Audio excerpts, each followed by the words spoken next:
there are moments when life feels strangely hollow, when even joy seems to echo back with a faint sense of distance. You wake, you work, you smile when expected. Yet somewhere behind the rhythm of ordinary days, a quiet question lingers. What for? Albert Camus called this feeling the confrontation with the absurd, that uneasy awareness that life moves forward, indifferent to our need for meaning. But Camus did not see this as tragedy. He saw it as the beginning of clarity. For when you stop demanding that the world explain itself, you start to experience it as it is, raw, luminous, temporary. As he wrote, "In the midst of winter, I found there was, within me, an invincible summer." This video explores that awakening through the absurd and the search for meaning. There comes a time when the human mind, restless and unfulfilled, begins to sense a quiet dissonance, a tension between the order it longs for and the chaos it inhabits. Albert Camus called this tension the absurd. It is not a problem to be solved, but a truth to be faced, the collision between our desperate need for meaning and the universe's complete indifference to that need. We search for reasons, for patterns that promise coherence, yet when we stare long enough into the vast machinery of existence, we find no grand design looking back. Only silence. Cold, beautiful, endless silence. Camus saw it not as tragedy but as awakening. Modern neuroscience offers a curious echo of this idea. The human brain, by its very wiring, is addicted to meaning-making. It cannot bear randomness. It imposes narratives upon the meaningless, even when none exist. Every coincidence becomes a sign. Every loss becomes a lesson. Yet the universe remains unmoved, neither cruel nor kind, only indifferent. This contradiction between our internal hunger for significance and the external indifference of reality is where the absurd is born. And in that realization, something quietly radical happens. One begins to see how much of human life is lived as avoidance. We drown ourselves in distractions, the chase for success, the comfort of belief, the narcotic of validation. We pretend that meaning has already been handed to us by society, by God, by ambition, so we never have to confront the terrifying freedom of not knowing. Camus said the first act of consciousness is not to escape this realization, but to stay with it, to look the absurd directly in the face without flinching. The absurd, in his words, is born of this confrontation between the human need and the unreasonable silence of the world.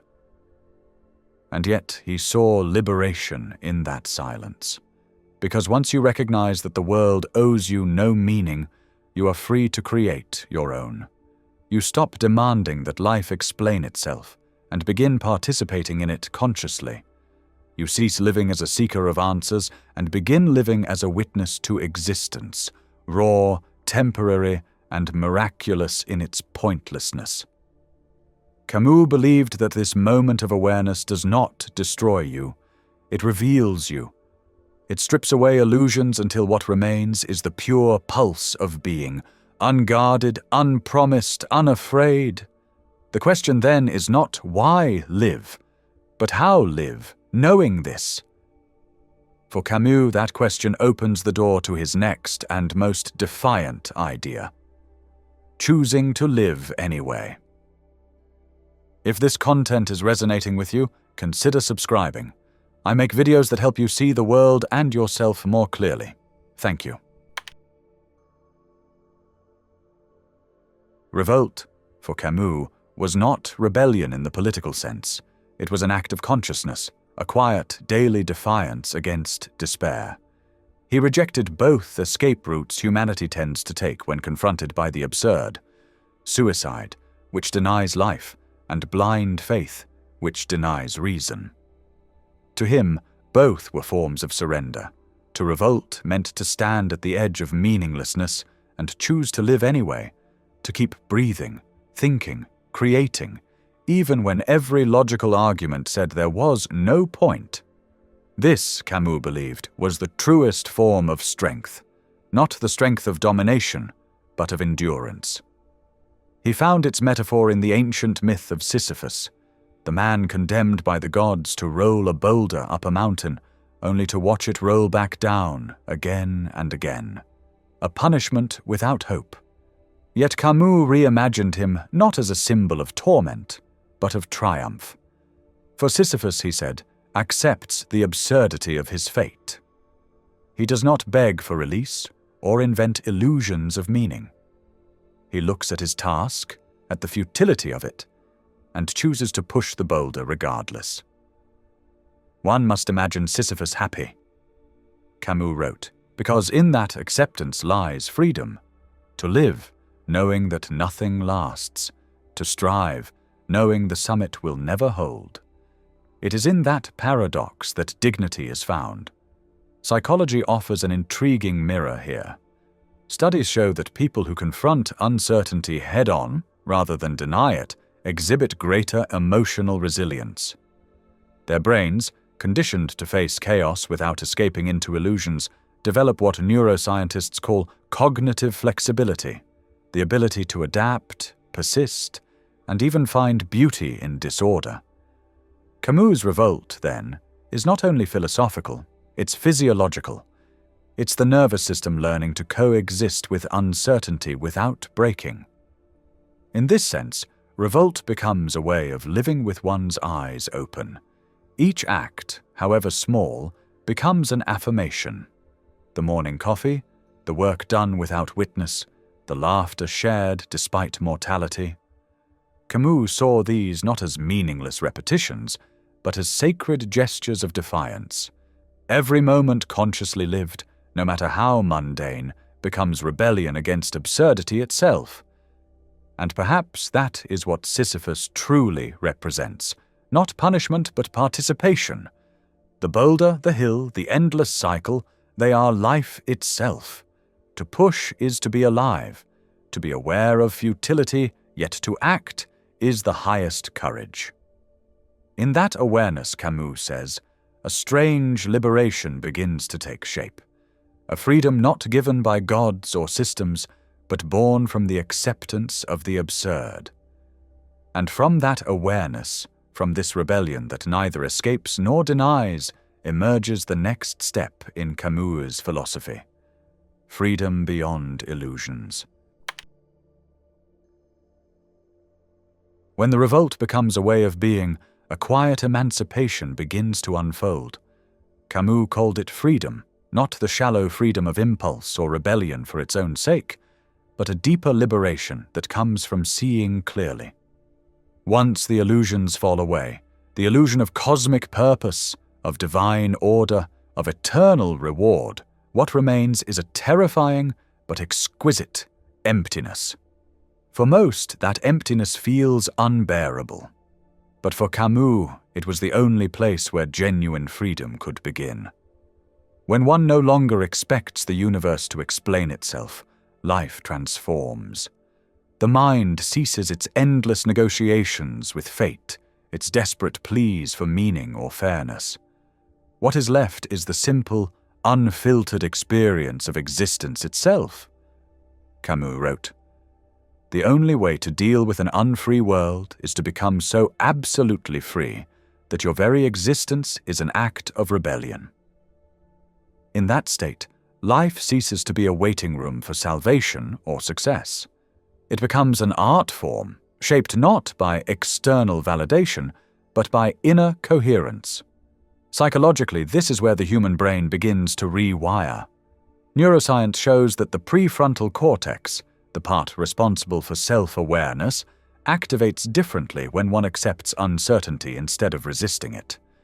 In that acceptance, the body releases less cortisol, the hormone of control and fear. Freedom, then, is not merely an idea, it is a biochemical truth. It is the body relaxing into the reality that nothing can truly be possessed, not even one's future. Camus saw that people often confuse freedom with indulgence, the license to do whatever one desires. But that, too, becomes another illusion, another form of slavery to impulse. True freedom, he insisted, arises when one lives deliberately, without justification, without appeal to any higher power. When one's values are chosen consciously, not inherited. It's a rare clarity, a state where living itself becomes its own justification. In this way, freedom demands immense courage. To stand unguarded in the absence of divine design is to live without guarantees, without the comfort of should or must. And yet, paradoxically, it is this very absence that allows the fullness of existence to emerge. The mountain remains steep, the boulder heavy. But now, each step is one's own. Camus believed this is the threshold where life becomes art, where awareness replaces belief, and the act of living becomes a creative defiance. He called this the beginning of living fully, not as a seeker of meaning, but as a maker of it. And that brings us to the final movement of his philosophy, living fully, the art of defiance. To live fully, Camus believed, is to live in lucid defiance, not in denial of death, nor in pursuit of eternal meaning, but in complete intimacy with the fleeting. The art of living, he said, is not about transcending the absurd, it's about embracing it with open eyes. For once we accept that life offers no final answers, each moment becomes infinitely precious. The sunrise no longer promises purpose, it simply is. And that is enough. Camus wrote often of the passionate man, the one who throws himself entirely into the experience of being alive. He does not seek permanence because he understands that beauty lies in impermanence. He loves knowing that love will end. He creates knowing that time will erase his work. Yet this knowledge does not make him bitter, it makes him vivid. For in the brief span between birth and death, he finds a vastness that eternity could never hold, the wonder of consciousness itself. Modern psychology gently agrees.